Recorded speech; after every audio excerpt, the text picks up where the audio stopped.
જુઓ, આપણા ભારતના સૌથી લોકપ્રિય વડાપ્રધાન શ્રી નરેન્દ્ર મોદીજીએ પણ કહ્યું છે કે ભોજનમાં ઓબેસિટી ઘટાડવા માટે તેલનો વપરાશ 10% ઓછો કરો. હું સંપૂર્ણપણે સંમત છું. તેમણે માઇલ્ડ પોલાઇટ વેમાં બધાને આ સંદેશ આપ્યો છે. ડીપ ફ્રાઈડનો અર્થ એ છે કે તમે તેને ખૂબ ઊંચા તાપમાને લઈ જાઓ, પછી તેને ઠંડુ કરો અથવા ફરીથી તે જ તેલનો ઉપયોગ કરો. એનું એ જ તેલ ઉપયોગ કરાય તે ડીપ ફ્રાઈડ ફૂડ નુકસાનકારક હોય છે. તેમાં ઘણા પ્રકારના કાર્બન પરમાણુઓ બને છે જે બેક્ટેરિયાને નુકસાન કરે જ છે.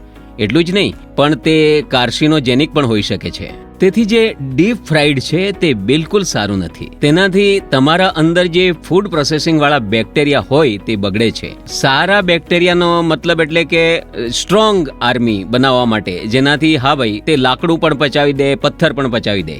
જો તમારે એવું પાચન જોઈતું હોય તો પછી તમારે સિરકા અથવા તો એવી વસ્તુઓ કે જેનાથી લેગ્યુમ્સ છે, બીન્સ છે, તમારા સ્પ્રાઉટ્સ વગેરે, આનાથી તમારા એ બેક્ટેરિયા શક્તિશાળી બને છે જે આયુષ્ય વધારે છે, કેન્સર થવા દેતા નથી અને તમને એક રીતે ખુશ મિજાજી બનાવી રાખે છે.